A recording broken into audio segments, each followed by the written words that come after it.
listening to KFUG LP Crescent City. Keep it here. That's us, KFUG 101.1 FM online, kfugradio.org. 1 minute into the 10 o'clock hour, Paul Critz with you. Community Service, the show. We'll be doing this till noon. At that point, we've got Redwood Voice Community News happening. Speaking of Redwood Voice Community News, I'm joined live on the phone by two folks. One, Jessica Cejnar-Andrews of Redwood Voice Community News, and the other person, Harbor Commissioner Harry Adams, who is engaged in a write-in candidacy and currently, though, is on vacation. And so we start with that. Harry, why the write-in candidacy so late in the game? I felt like I was beating my head against the wall for 4 years. Mm-hmm. I was frustrated. I wasn't feeling it, but with the change of a harbor master, I feel that the cadence has been changed, and I received an overwhelming amount of support from the community to stay at the job and to run again. And it's just, with the change of a harbor master, the whole outlook on the harbor is so much better. It's like a breath of fresh air. I've really been enjoying working. Let's correct, his name is Mike Rademacher. Rademacher, thank you. I've wondered how best to say Rademacher. Rademacher. All right, cool. Thank you. Mike Rademacher. And the new financial guy, Dave, the whole atmosphere down at the harbor, in the office, working with Mike day to day. Sometimes he probably gets tired of me calling him 8 times a day, but it's a breath of fresh air. He's proactive. He solves the problem before it becomes a problem. So that gave me the enthusiasm to want to stay. That makes sense. Across the board, everybody has expressed appreciation for the job that Mike has done, and hopefully will continue to do. We haven't had anything. Nobody said anything negative, or not even like it. It's all been just kind of glowing reviews so far. Oh, you can feel the enthusiasm in the man's voice. All the fishermen are elated. All the vendors in the harbor are elated to deal with somebody that can be dealt with on a normal manner. Mm. So I don't think I ever asked you before, but what made you decide to run for harbor commissioner, 4 years ago? 4 years ago, I ran for harbor commissioner because I've been in this community for 58 years. I grew up in a metal shop. My dad became a boat builder, so I was surrounded by commercial fishermen. I became a commercial fisherman for 25 years.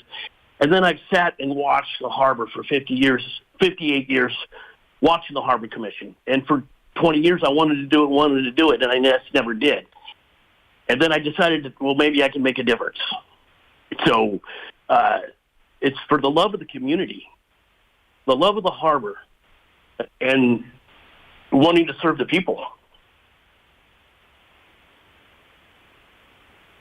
Great. And so over the last 4 years, I mean, I know, you're talking about just in the last, 3 or 4 weeks, roughly a significant change in the outlook at the harbor. But during the past 4 years, I mean, what are some of the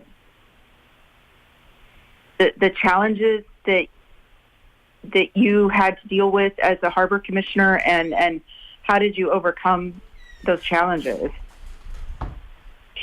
My challenges were running to do basically an old school mentality and a brick wall, and not really being accepted into the harbor board. A certain harbor commissioner would not allow me to be on boards. He had a bully mentality towards me. I was like the new kid in the classroom that nobody knew to talk to. We were on Zoom in the beginning. Nothing got done.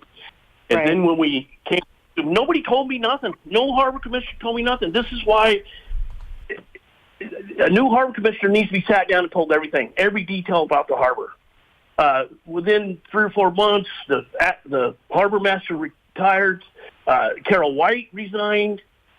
Jethro Weber came on board. Him and I hit it off good. And it's a learning curve. And I don't think it should take commissioners so long. How did I overcome it? Persistence and learning to bite my tongue. Well, and ultimately, I mean, it's also you had made the decision initially to not even run again. So, I mean, it was that disheartening, right? Oh yeah, it was that disheartening. But the enthusiasm that I have encountered with Mike Rademacher at the helm. I mean, a captain's only as good as his ship and his crew. I mean, it's given me enthusiasm. I've had an overwhelming public support to run again, even as a write-in candidate. I realize it's an uphill climb, but I'm overwhelmed by the community support. I really am. So over your previous term here, the last 4 years or so, what sorts of things were you banging your head against? I mean, I know that you didn't feel accepted or brought in, and didn't get the training and the sort of orientation that you needed to be effective. But were there specific issues that you felt really needed your voice and it wasn't being heard?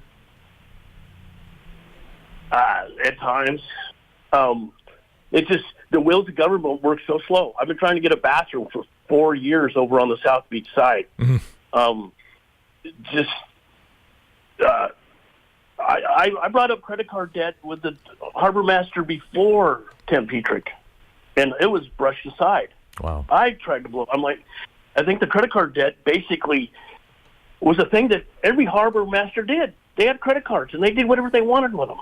And I had said something, and I was ignored. Getting 5 people to work together is a hard thing to do. Mm-hmm. And when you get on a 5-person board and you're basically ignored and nobody even tells you how to run a meeting, how meetings are run, but they chastise you if you do something wrong, but you weren't told how to do something right. Yeah. I mean, does that make any sense?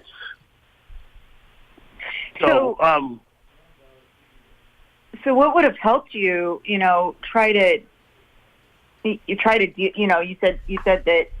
said that nobody really told you like how to do things. Like, what would have helped?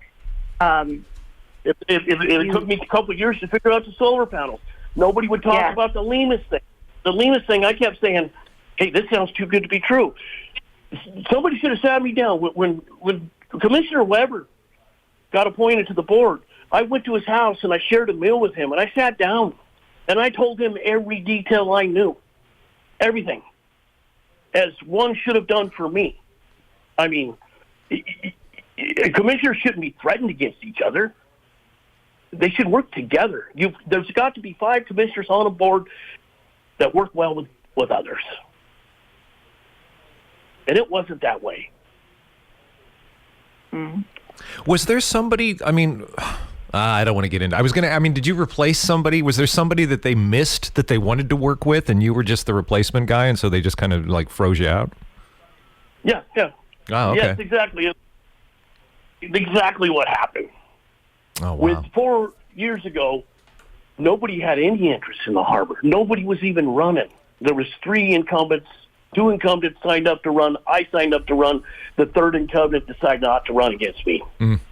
So we were all basically just appointed because we all ran unopposed. Gotcha. In the beginning, nobody came to the meetings. There was no interest in the harbor. It's kind of disheartening at times. And yes, the meetings get out of control. People are rude. They won't state their name. They yell from the back of the room. You should have seen the meetings 3 years ago. They were total chaos.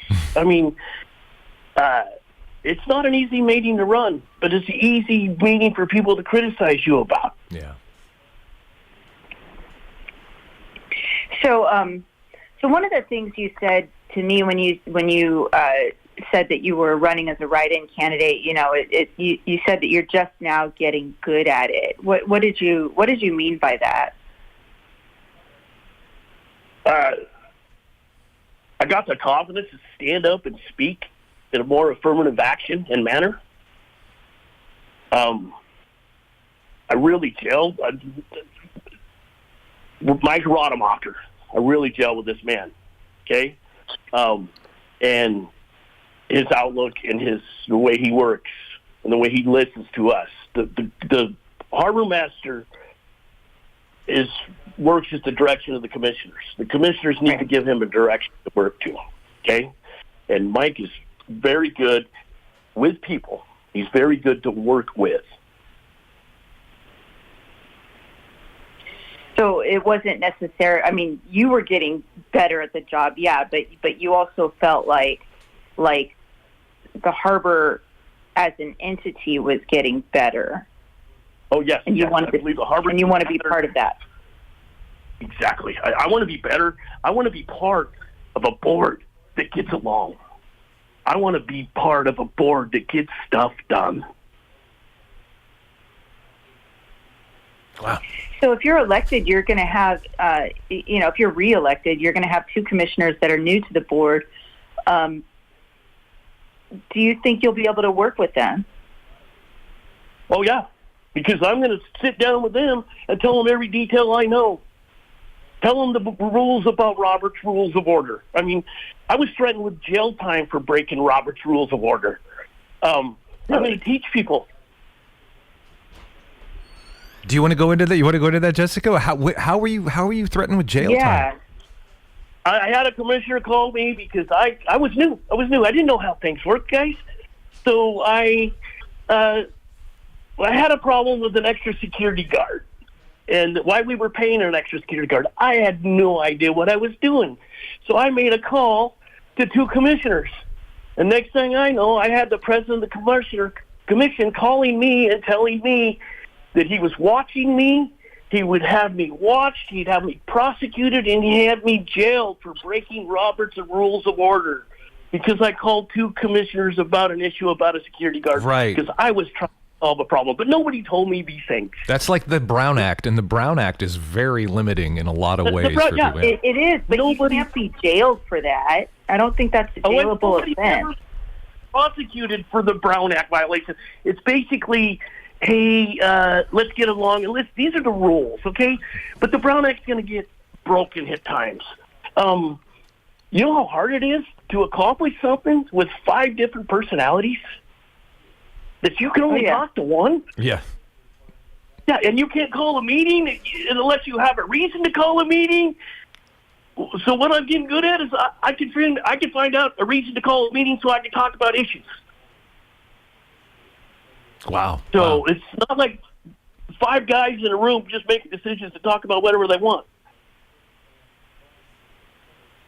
But so at the end of so when the new board gets sworn in, one of the things that they'll be asked to do, as well as to appoint a new president of the board, it could be somebody totally different. I mean, you've been the president for the past year, roughly. Do you think that will make a significant? How will that make a change on the board and the direction of the board at the harbor, or will it? I don't believe it will change per se. I would probably move to picking a president from a commissioner that's been on the board already, so we can train the other people. So I feel like there would be no change at all in the direction of the board. If anything, there's nowhere to go but up. That's an interesting way to put it. Yeah. So we've if you've got more questions along this line, Jessica, please interrupt and speak up. It's difficult doing this on the phone. This is our first like phoner kind of thing going. So yeah, because we can usually read each other's facial cues. Yeah, exactly. So here's what I'm going to say. Interrupt me. I won't interrupt you. You interrupt me as the working journalist here. Okay. So what I was thinking, we've covered a lot and covered ground about what happened in the previous 4 years with Mr. Adams here. But I'm curious as to what the vision for the future of the harbor would be. If he gets back on for another 4 years here and he's got a new crew working with him there at the harbor, what would he like to achieve? Absolutely. I would like to explore development that makes sense. Okay? Mm-hmm. The dredge ponds need emptied. The dredge ponds are dredge ponds for a reason, Yeah. because they are dredge ponds. The Army Corps of Engineers is responsible for 3/4 of the dredge ponds to be removed. The city has taken a bunch of material from the dredge ponds for their Front Street project. To build a motel in the dredge ponds, that won't happen. We need to. We're under the Coastal Commission, and they regulate everything that happens. They stalled Porta Pints' new venture for months and months and months. Mm-hmm. They tried to put a motel years ago behind House of Jambalaya. The Coastal Commission shut it down. I would like the RV parks cleaned up even more, redeveloped as an RV park, because it's an RV park, and the coastal zone would let us just keep it as an RV park without going through a bunch of red tape. I'd like to develop communication with the Coastal Commission, with the Army Corps of Engineers. Let's go into the dredging. The dredging permit, everybody wants to blame today's commission and today's harbor master. The dredging permit was lost 20 years ago. Okay?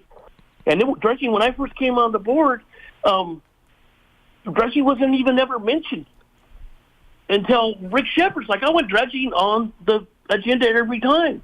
And then we started talking about agenda, and then certain commissioners would say, well, we don't have dredge permit because the dredge permit got lost in somebody's desk drawer for 18 years. Well, what was the commission doing at that time? And we had gone through 3 different harbor commissioner masters with not even looking for dredging permits. I've been to harbor masters and port captains conventions and talked to the people of Santa Cruz and Monterey. They are dredging, but they have a relationship with the Army Corps of Engineers, and they never let their dredge permits go back. It's just doing government work. Government works very slow, and to work in the state of California, for any project that we do, 75% of the budget is eaten up by studies about eelgrass or water or bugs. And it's really disheartening. Fishing, boatyard. We need to get a grant. We need a boatyard in this harbor. The boatyard saves so many fishermen, okay, in time of need. I would like to get a grant to turn that back into a boatyard. Keep it a boatyard, okay? Eureka, Humboldt Bay has a self-service boatyard. They haul your boat out. Certain vendors are already registered, insured to come work on the boats. With a fishing background, it took me years to get this through my head that commercial fishing is a very large, vital-ish part of this harbor. It can't sustain the harbor by itself. Crescent City is Dungeness crab capital of California. Most years, there's more crab caught out of this one port than every port combined. Wow. But people have a misconception. Even some of the commissioners have misconceptions. They think that every boat has 6 or 7 different fisheries. Most boats in the Crescent City Harbor only have one fisheries, and that's usually the Dungeness crab. Some of them have 3 or 4 permits, but they're only allowed to fish for one fisheries. There hasn't been a commercial salmon season in a couple of years in California, and this hurts. There's no processing in Crescent City anymore. Back in the day, in the 80s, there was probably 25, 30 million pounds of pink shrimp processed, Dungeness crab, black cod, Pacific whiting, salmon, albacore. This place was booming. But because of the regulations in California and the price of the water, the city water for the fish companies, they can't afford to process here. And that hurts this community. The boats are still fishing their pink shrimp out here all summer long. And instead of coming in and delivering into Crescent City Harbor, where we would benefit by a penny a pound that comes all across the board, all that fisheries is going back to Oregon and Washington. Crescent City local boats are fishing out of here and taking their boat all the way to Westport, Washington. It's 45 hours one way to deliver their catch. Wow. There's the Pacific whiting fisheries, millions and millions of pounds right off the White House, 15, 20 miles. I mean, they were out there August and September 20, 30, 40 boats from out of states, fishing our waters, taking it to other states, because the other states are processing it and they have markets. We're looking to probably lose some big boats because they don't have markets here. There's no processing, so they would go to Westport, Washington, where they have markets and processors there. As a harbor commissioner in Delaware County and Crescent City, can you affect anything in that regard, though, if we're talking all these state issues and regulations and such for California? We're not doing anything illegal. Well, good. I mean, just the red tape. I mean, that's where Mr. Rademacher, I mean, he's so proactive. I mean, we're on the verge of losing our ice house. By the way, my grandfather brought the first ice plant to Delaware County in 1939. So my God. That's in my heart, too. So he's proactive, meeting with the ice plant, meeting with the city, meeting with the county, see any possible way we could keep to maintain the ice plant. Mm-hmm. I mean, that's big if the ice plant goes away, right? I didn't let you interrupt me. I'm sorry. Go right ahead, Jessica. I was actually going to ask you, Paul, asked about how Harbor Commission can affect change with regard to the fisheries. I'm curious how they, Harry, if you have any ideas on how to maybe, speed up or expedite the process when it comes to getting projects through the Coastal Commission process. I will go back to my statement where we got to create a dialogue and friendship. This is what I learned at the Port Caps. You meet with the Coastal Commission, you meet with the Army Corps of Engineers, and you create a friendship and a dialogue. So we can have projects pre-approved before we apply for them. Hey, what do we got to do for this? Hey, what are we going to do for that? I mean, the coastal zone is a sticky situation, and they're hard to deal with at times. And they it takes the whole harbor. I feel like there were other issues that with the RV parks in particular. I believe they were out of compliance for a bit with the Coastal Commission in terms of people living there long term. What happened with the RV parks? Well, go ahead, Jessica. Oh no, please. Okay. The Redwood RV Park over on South Beach. Okay. Mrs. Tao had it for years and years and years, and then towards the end, she was accepting anybody that had $400 a month. So she was bringing these people in and letting them stay, okay? Well, then her lease ran out. Right. Okay, and some people say we stole the park from her. If you're leasing a truck and your lease runs out, you have to give the truck back. So we acquired Redwood RV Park, and we inherited all these long-term residents. I mean, some of the trailers couldn't even move. At the beginning of my 4-year term, I was adamant that it needs to be cleaned up. It's gotten cleaned up substantially. We ended up buying the lease from the Bayside RV Park. They were not run right. I don't think a private entity should even run. I don't think a government entity should run a private business.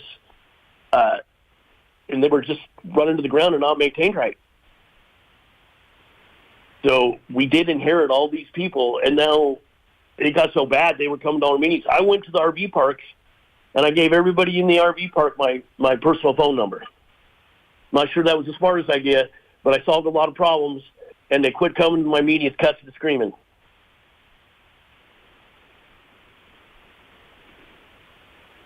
What do you see?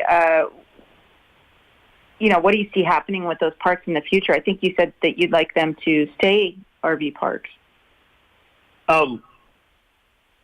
We currently have two different investment people looking at the RV parks to keep them in RV park. I feel that being in the coastal zone and under the Coastal Commission's watch, that would be the easiest way, and they're not going to let us build a motel right there. Right. They're going to let us revamp it as an RV park and clean it up. Right now, people won't stay there because of the full-time residents at Bayside RV Park.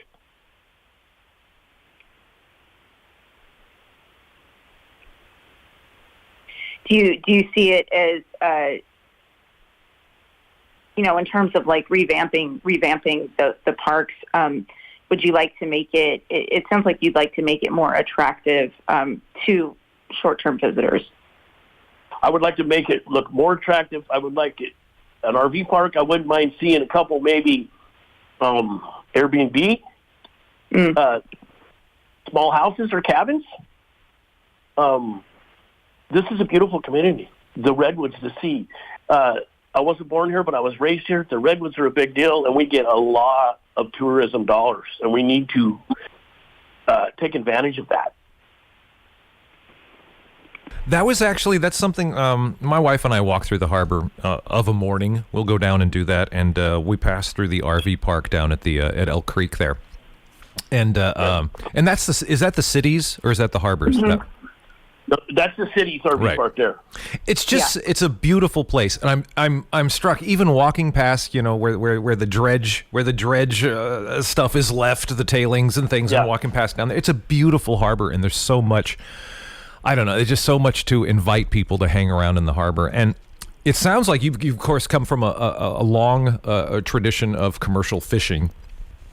What about the future of the harbor going forward? And I know we're talking about stressing the commercial fishery aspect of it and the fleet and trying to deal with California's regulations and such that inhibits getting off just right off the coast and fishing. But what about the tourism aspect and the tourism future of it? How do you see that balance playing out? We have to go after every entity. We have to make it profitable and attractive and clean. So we have to look at every resource we can, be it sport fishing, tourism, commercial fishing. We have to lobby the state fish and game. Okay, so the salmon season, sport and commercial, has been shut down for several years. If we can lobby the fish and game to give us a couple days of salmon fishing in Drummond, July 4th weekend, or 2 days a month, the money that brings in. The state recently, last year, they closed sport fishing 3 months early, and that cost the community of Delaware County millions of dollars. Mm-hmm. It's just getting everybody on board, and all the agencies you got to go through to get things done. It's not easy. I like that idea of having a couple of days right around the 4th of July where people can fish like that. That's a great idea, actually. I mean, I'm not asking for months or weeks. I'm like, give us a weekend, once a month or twice. I mean, come on, guys. The fish are migrant. They're not always there. The fishing game has a way of opening sports salmon season when the fish aren't there, and I think they know that. Okay, so July 4th usually is a good time of year. I mean, the money that would just pump in here. Yeah, and even additional folks coming into the community just for that at that time of year too. That's amazing. Yeah. I mean, you could have a salmon fish derby that weekend. You could turn Whalers Island into an amphitheater. I mean, you got a perfect amphitheater rock right there. I got power right there. Oh my God! But it all comes down to money and resources, guys. Money and resources. Okay, no, I'm sorry. I'm blown away here, Harry. This is great. I love the amphitheater. Because I've played in bands, and that would be so epic. It would. I mean, I've been working. I'm also one committee I've been on for the last year or two is entertainment. Okay, so I okayed the burnout contest. Somebody didn't like the burnout contest. The harbor would make $4,000 or $5,000 in 3 hours off the burnout contest. Wow. Okay, and we didn't do it. They didn't do it this year, and everybody was upset. Were you behind the cage match? No, that was a separate. We need to get rid of the cage match. I'm sorry. All right. The problem was they would get out of the cage and they would keep fighting. I am behind banning fireworks at the harbor. Okay. Mm-hmm. I was. I'm just. It was disheartening, guys. And yeah. I've said this time and time again, but I drove to town at 5:30 in the morning on July the 5th. It was like a war zone. Yeah. There was food. It smelled like gunpowder. There was garbage everywhere. And did There it was seem burnt did it seem to you like it was worse, like markedly Oh, yeah, worse yeah. this year than yeah. Yes. But and it's just really disheartening. These people come to our community, and the city and the county workers work so hard to beautify this, and the harbor people work so hard to beautify this community, and these people come from out of town, and they trash our community, and they go home. Mm-hmm. And they have no respect for the beaches, the rivers, and the community. Well, you're inviting a lot more of that if you're going to have your fish derbies and such around the 4th of July. Yeah, but they're not going to be like... They don't know. I'm sorry. Okay, a fisherman doesn't light off an M8 to catch salmon. Yeah, that's true. That's true. Not a good one, at least. Exactly. So Harry, you're not. So the kind of the thinking at the commission meeting, at least among your colleagues, that all fireworks would be banned in the marina and around Whaler Island, but the safe and sane kind would be okay on the beach. You want an all-out ban, is what I'm hearing. I think they would be fine on the beach, but as far as in the harbor, in cases everything, I want an all-out ban. I want the people to be able to feel safe in the harbor. Come down there and watch. But we had a perfect storm this 4th of July, guys. We had beautiful weather, and we had clear weather. Yeah. Okay? And there's no place better than the harbor to watch the fireworks. I know that firsthand. Yeah, right. I mean, you're going to have, there's a potential for a disaster. I mean, there was bottle rockets, debris on boats. Wow. My own personal boat was covered in fireworks ash. It was all over the docks, all over the parking lot. So, when is enough? But see, here's the problem. Crescent City, as long as I've known it, for 58 years, has been known to turn the other eye to illegal fireworks. Yeah. But now, the harbor, the city, and the county, we have to make an ordinance to outlaw illegal fireworks. So they're already illegal, but if CAL FIRE or somebody gives somebody a ticket, 90% of that money goes to the state. But if the city, the county, or the harbor has an ordinance that says, hey, no fireworks, and we issue a fine, then we get the money. But we're going to need the money, because if we confiscate these illegal fireworks, we got to truck them to Washington State to dispose of them. So bring your fireworks to town, give me $1,000 for your fine for the first time. I mean, I'll welcome your fireworks if you got money for it. Well, let's talk about revenue generation here. Yeah, exactly. I was going to. Then you could have a thing at the fairground where you set off all the illegal fireworks and charge admission. But that's not the right way to think about this. This is why I'm not running for the Harbor Commission. Paul, I'll drop them off at your house. Yeah. Yeah. Thanks. At least it's wet enough there that you won't worry too much about lighting off it. Yeah, nothing's going to burn down here where I live in the swamp. But yeah. Yeah. So cool. Go ahead, Jessica. Oh, I was going to kind of ask another. You were talking about tourism. Like you were big into whale watching.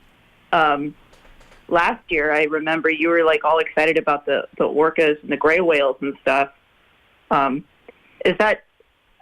I don't think we have a lot of whale watching tours out of the harbor. I mean, I think that would be kind of a cool thing to bring bring tourists in. My wife and I currently own Stella's Adventures, and we do whale watching. We do it here north. They do it in Depot Bay. They do it in Trinidad. The whales are pretty cool. Crescent City is known for gray whales. We had gray whales offshore all winter long last year. But we also I've seen gray whales. I mean, it's pretty awesome when a 98-foot blue whale pops up 100 feet from you. Oh, wow. The humpbacks soaring out of the water. I went tuna fishing one time. I ran into the humpbacks, and I made everybody pull the lines in, and we watched. I call it a humpback ballet. One day I was out there watching 2 adult grays and a baby gray, and a guy streams orcas. I look out the back window, and there's 5 female orcas coming at 34 miles an hour in a half circle. Wow. The biggest orca. Were they closing in on the calf? No, she took off after the 2 adults. Whoa. And then I had a 90-year-old lady in the front seats bawling. And I'm like, it was an adrenaline rush to watch the precision and that these are very educated animals. As they drowned and ate the tongue and the bottom jaw of the baby whale. The baby whale was 29 feet long. It was emancipated and weak. Well, the whale scientist says, yeah, it was a newborn. It was probably a month old. Oh, wow. So I've been in the middle of so many whales where I've just taken it out of gear. The whales are tremendous out there. And as fishing regulations have come down on the state of California, it tells you where you can fish, how you can fish, when you can fish. But they don't tell you how. I mean, that's just, everybody's got to look at different options. Yeah. If it's more of a sightseeing future, that kind of thing. Yeah. So, the area we live in is like no other. I've been up and down the coast. I've been to the top of the Lucy Chain. I've been into Mexico, all on a little boat. I've been to the East Coast. I've been to Europe. But when you come back here, and yeah, you got to pack a couple sweatshirts in your car at all times. But it's a beautiful area, and we got to keep it beautiful, guys. Well, Jessica, have we reached that point? Is it time for final thoughts, or do you have more you'd like to ask? I don't know. I'd say it's time for final thoughts. Okay, all right. Well, Harry, tell us why we should write your name onto the ballot come November 5th or before. Because I'm not done doing the job. And with me on board, any new commissioner,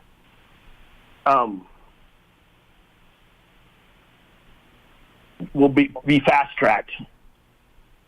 Any workings and every detail about the harbor. I look forward to working with a board that can be worked with. Okay? And it sounds like, I mean, you're looking forward to giving a newcomer what you didn't get. Exactly. What I gave Gerhard Weber when he came on. I sat down and told him every detail. I was just, I don't know, was I a threat? Because I'm a local and not somebody that just come in and out of town. So, I mean, it's hard to say. I want a chance to work with a board that could be worked with. That's why. Fair enough. Yeah, definitely. Yeah. Well, Harry, thank you very much. Thanks for phoning in. And I want to mention, too, because we talked about this before, that you're on vacation for this. And this was because it's a vacation happens every year, and it's all booked and ready to go. And this was a last-minute sort of thing to jump back into the race because you saw light up ahead. That's fantastic. You know what? Thank you, Paul. That's a great way to put it. You can't always address the wind, but you can change your course. Yeah. And that's what the harbor has done in the last month and a half, is changed its course. And when you talk to the harbor master, his enthusiasm in his voice, when I have people around the community coming up to me and calling me and telling me, wow, we emailed this guy and he comes back immediately with a very good response, enthusiastic, he's on top of things. I've got fishermen coming up to me that are so happy. He's so breath of fresh air, guys. That's fantastic. I would encourage everybody to get out and vote, but I would like everybody to look at the 3 candidates they're going to vote for and say, will they work well with others? That's what I want you to ask yourself. Will they work well with others? Because if they won't work well with others, they shouldn't be on this commission. Okay. All right. Jessica, Harry, thank you very much. Thanks for phoning in and getting this. We will post this as this was recorded. We'll get this posted. I'll get this up later today, and we'll get that posted with everybody so folks can revisit all the interviews and make an educated choice come November 5th. Great. Thank you. Thank you, Paul. Thank you. All right. KFUG Community Radio. It is 19 minutes shy.